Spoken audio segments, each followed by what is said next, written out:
पता नहीं कि बीजेपी वाले झूठ चला रहे हैं। देखो बीजेपी वालों को झूठ से डरने की जरूरत नहीं है।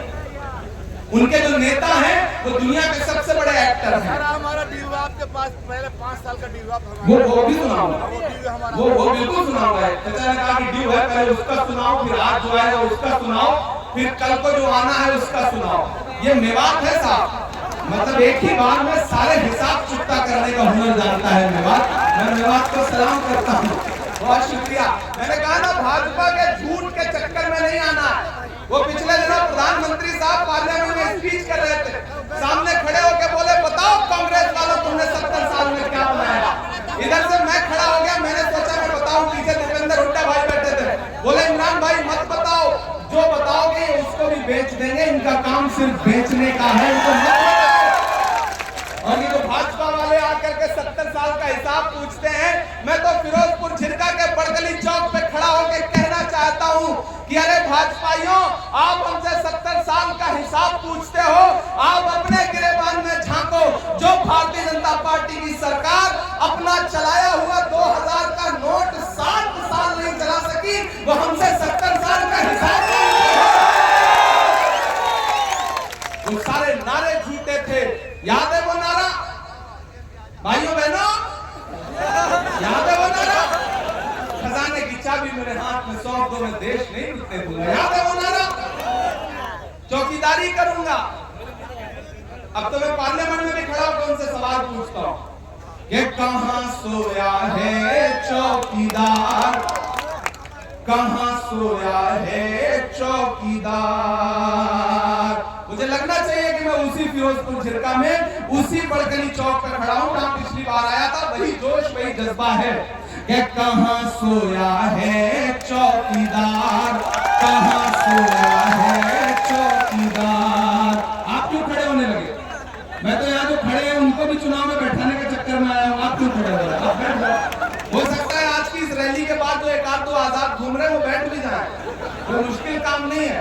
आपकी इस रैली ऐतिहासिक काम करेगी। हो सकता है आज भाजपा वाले भी कहें यार अब जाने तो कोई फायदा नहीं है, घर ही बैठते हैं, जो 2, 4, 5, 10 लाख बचने हैं वो बचा लेते हैं, छोड़ो अब क्या घूमना, अब तो मामन एक तरफा जीत ही रहा है। कि कहां सोया है चौकीदार, कहां सोया है चौकीदार। विजय माल्या नाक के नीचे से हो गया फरार, कहां सोया है चौकीदार, कहां सोया है चौकीदार। बहुत समझदार लोग हैं आप, नाम लेने की भी जरूरत नहीं पड़ती, चौकीदार बोल दो आप तुरंत समझ जाते हैं कि किसकी बात हो रही है। अच्छा, जब भी चौकीदार की बात होती है तो जो गुजरात से मेहमान आए हैं उनकी आंखों में एक अलग तरह की चमक आती है, क्योंकि वो ज्यादा करीब से चौकीदार को जानते हैं। कि कहां सोया है चौकीदार, कहां सोया है चौकीदार। अगली जो लाइन आने जा रही है ना उसका शोर दिल्ली तक जाना चाहिए कि कहां सोया है चौकीदार, कहां सोया है चौकीदार। खट्टर ने कर डाला हरियाणा, बिना सुने ताली बजा, बिना मांगे वोट दे रही है। इतने मोहब्बत वाले लोग हैं ना कि इनके सामने अपील करने की भी जरूरत नहीं। फिर से सुना रहा हूं, पहले सुनिए फिर ताली बजाइए। कि कहां सोया है चौकीदार, कहां सोया है चौकीदार। खट्टर ने कर डाला हरियाणा का बंटा धार, कहां सोया है, कहां सोया है चौकीदार। गैस सिलेंडर की कीमत भी 1000 के पार, चौकीदार, कहां सोया है चौकीदार। चाय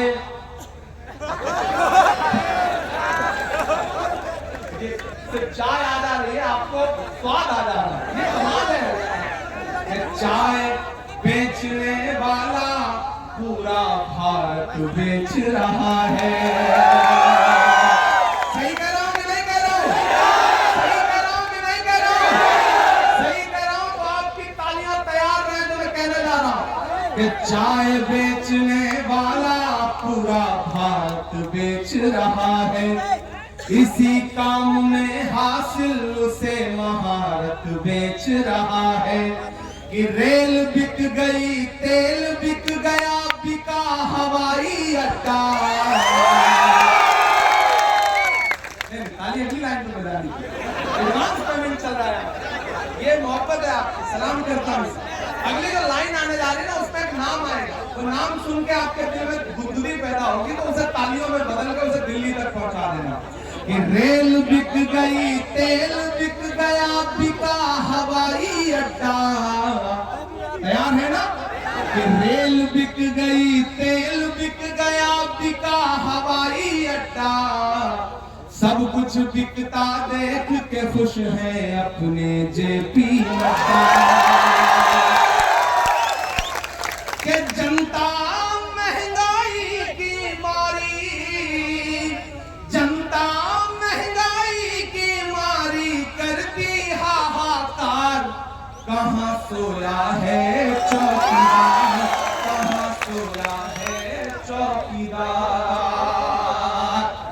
फिरोजपुर झिरका वालों, ये इलेक्शन मामून खान से मोहब्बत दिखाने का इलेक्शन तो है ही, लेकिन ये इलेक्शन इस बात का भी इलेक्शन है कि अपनी आंखों में वो मंजर रखो कि जब भाजपा की सरकार 10 साल पहले आई थी तो उसने क्या क्या वायदे किए थे।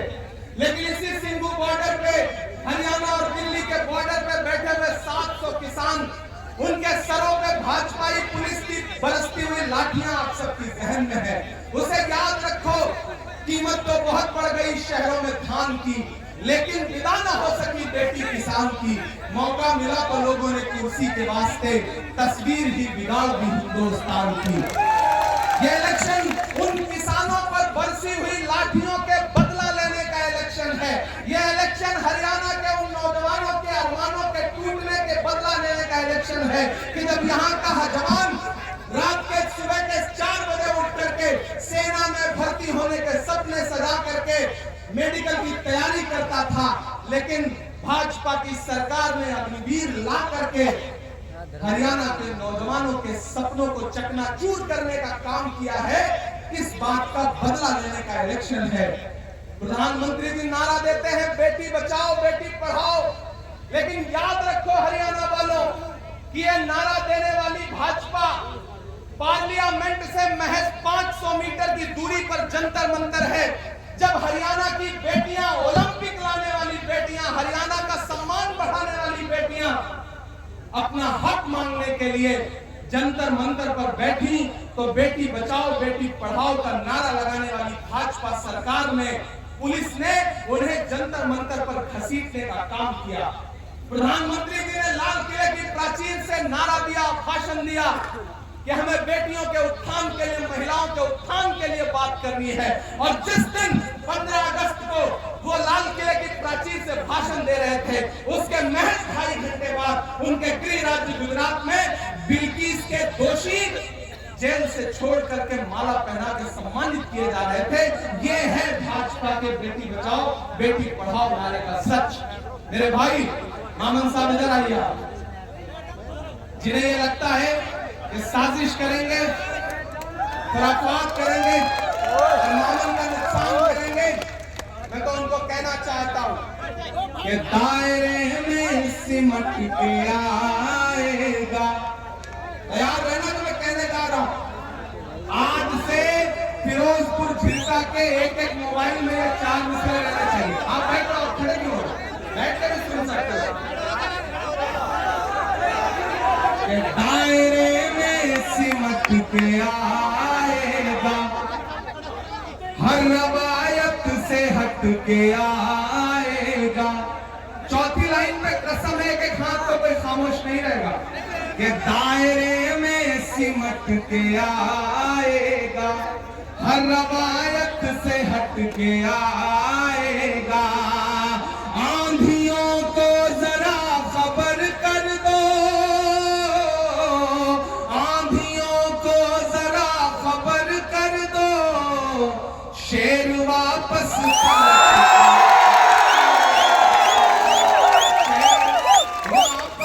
पलट के आएगा। यहाँ मैंने यूं ही नहीं पकड़ रखा, आपको पकड़ रखा है, तो इसका मकसद आपको समझना पड़ेगा। 5 तारीख को घरों से बाहर निकलिएगा तो ये सोच के निकलिएगा कि हाथ के पंजे के सामने वाली दबाई गई बटन का एक एक वोट सिर्फ मोमिन खान को नहीं मिलेगा, मोहब्बत के उस मसीहा को मिलेगा जिसका नाम राहुल गांधी है। मोमिन खान को आपका दिया गया एक एक वोट भूपेंद्र हुड्डा जी को मिलेगा। मोमिन खान को दिया गया आपका एक एक वोट आपके अपने बेटे, आपके अपने भाई इमरान प्रतापगढ़ी पर आपका एहसान होगा। ये गुजारिश करने आपसे आया हूं। तो 5 तारीख को घरों से बाहर निकलिए। तमाम बातों के बीच 2 शिकायतें हैं आपसे। आप सुबह चाय की दुकान पे बैठते हो तो सरकार बना देते हो, बिगाड़ देते हो। शाम में जब खाना खा रहे हो तो मुख्यमंत्री बदल देते हो, दोपहर में खाना खाते खाते प्रधानमंत्री। लेकिन जिस दिन वोट देने जाना होता है उस दिन आपको लगता है कि यार कौन जाकर के लाइन में लगे, धूप बहुत ज्यादा है। इस बार ये नहीं सोचना है, ये कोशिश करिए कि एक एक वोट लेकर के घरों से बाहर निकलिए, हाथ के पंजे के सामने बटन दबाइए। सरकार बनने जा रही है, इस बनती हुई सरकार में अपनी भागीदारी जताओ, उठाओ अपना एक एक हाथ,